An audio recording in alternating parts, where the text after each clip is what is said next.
With this year's Electronic Entertainment Expo having recently been cancelled after years of the conference suffering, it's pretty likely that E3, at least as we know it, is dead. Now, E3 was very far from perfect, but it was a place with so many great memories attached, be they amazing video game reveals or just bizarre on-stage moments. E3 may be gone, but it's certainly not going to be forgotten anytime soon, and so with that in mind, let's raise a glass to the show's most beloved moments. I'm Si for WhatCulture.com, and these are the 10 best ever E3 moments.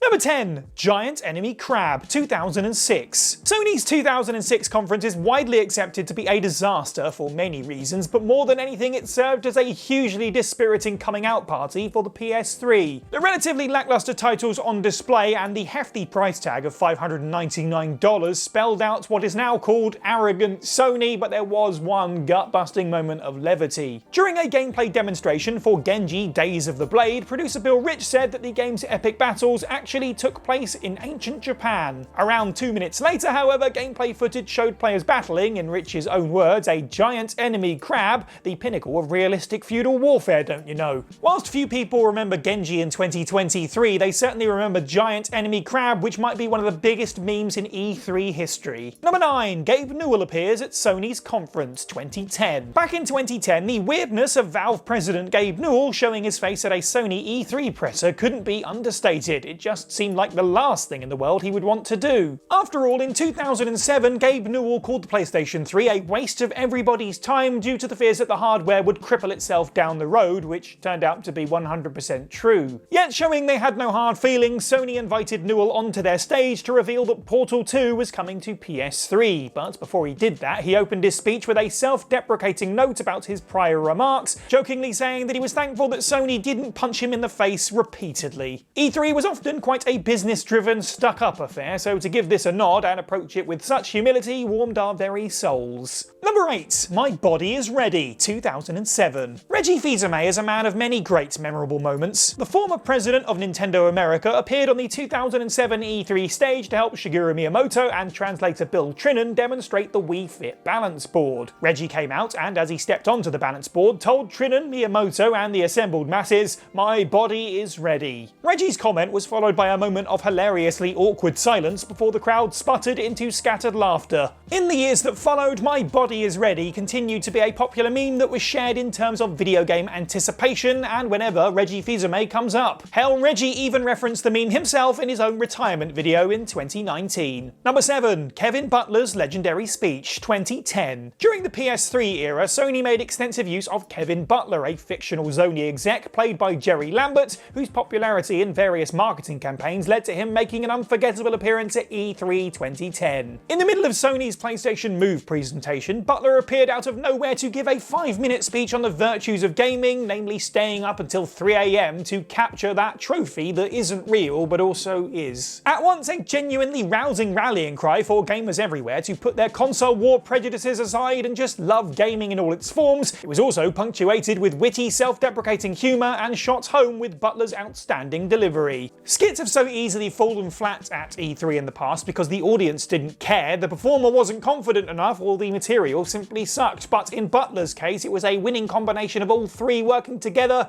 in perfect tandem. If Sony ever dusted him off and brought him back, fans would be only too glad to welcome him. Number 6. A very Muppety Nintendo Direct, 2015. Even though Nintendo's Direct live streams haven't technically been an official part of the conference, they have nevertheless been one of the most exciting and anticipated aspects of E3 week in recent years. And while Nintendo was of course in very much dire straits this year with the failure of the Wii U, their E3 presence was nevertheless very charming, in large part due to their collaboration with the Jim Henson Company. The show opened with puppets of Reggie Fils-Aimé, Shigeru Miyamoto and Satoru Iwata getting ready to host the digital event before they start transforming into the cast of Star Fox. It got the show off to a tremendous start, and it clearly took a ton of effort, and it showed that E3 weekend, despite the fact that they weren't technically there, still mattered to Nintendo. Number 5. Sony's Year of Dreams 2015. Sony's 2015 E3 presser is a strong contender for one of the greatest conferences in the show's history, enough that fans quickly dubbed it the Year of Dreams. The show revolved around 3 specific game reveals that gamers had been waiting for years, and despite this, none of them had actually been spoiled. Sony kicked things off by reintroducing The Last Guardian, last seen way back at E3 2009, and confirming that not only was the game indeed still coming out, it was now a PlayStation 4 exclusive. Later they revealed that a Kickstarter-funded Shenmue 3 was in development almost 15 years after the second game left fans on an agonising cliffhanger. And the piece de resistance, announcing that a ground-up remake of Final Fantasy VII was on the way, confirmed with a gorgeously glossy cinematic trailer. Considering that The Last Guardian and Final Fantasy VII, or at least the first part of this remake trilogy, delivered on all accounts,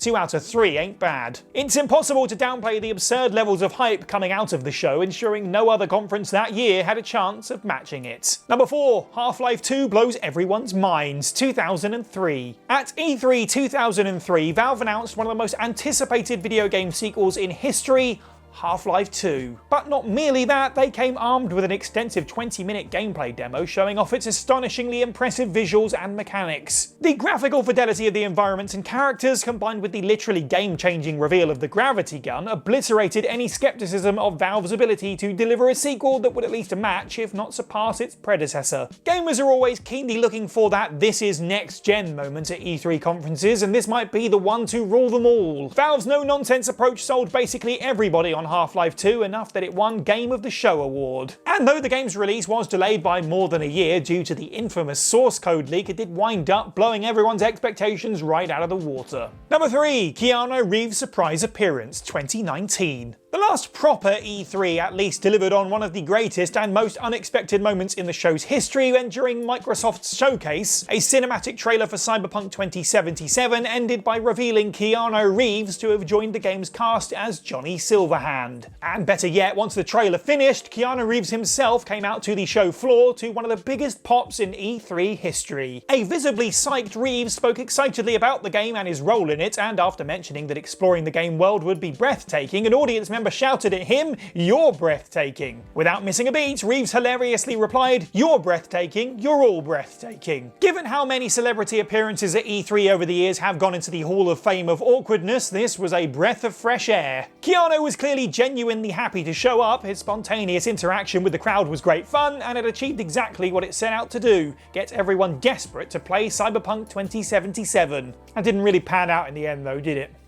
Number 2. Solid Snake is confirmed for Super Smash Bros. Brawl 2006. Super Smash Bros. Brawl received its formal unveiling at E3 2006, and more than just being the sequel to the loved Super Smash Bros. Melee, it also did something that fans had been clamouring for years: Solid freaking Snake as a playable character. After the trailer for Brawl seemingly came to an end, the setting suddenly shifted to Solid Snake's codec, where Colonel Campbell informed him that he's been invited to join the roster of the new game. Snake isn't hugely enthusiastic about it, noting that he's on reconnaissance duty before the trailer cuts to him hiding in a cardboard box in the middle of a Smash battle. Snake then pops out of the box to a huge round of applause from the E3 audience. This was a huge moment for Smash and crossovers in gaming in general, the first guest fighter in the Smash series, a series that over the years became famed for its guest fighters, and it all started right here with Solid freaking Snake. Number 1. 299, 1995. That right there might sound like a weird string of numbers, but most of you already know what this is in reference to. Sometimes all it takes is a few words, or a mere number even, to change the course of gaming history. And that's exactly what Sony did at E3 1995 when they announced the price tag of the very first PlayStation console. At the same conference, Sega announced that the Sega Saturn would retail for a stunning $399, and so all it took for Sony to gain a major foothold was to have a Sony exec, Steve Race, walk up to the stage, say $299 and leave to a round of applause. It was the moment that cooked the Sega Saturn's goose, and the console would go on to have many issues, but being undercut by the PlayStation by $100, that'll certainly do it. And of course, this kickstarted Sony's near 30 years of success in the home console arena. When you look back on the PlayStation's history, this is one of, if not the first marquee moment for the brand. And that's the list. Let us know what you thought of this video down in the comments below. Which of these E3 moments is your favourite? And of course, let us know of any others that we didn't include. Make sure you like this video, share it with your friends, subscribe and hit that notification bell. Head over to WhatCulture.com for more content every day. I've been Si for WhatCulture, and have a good week.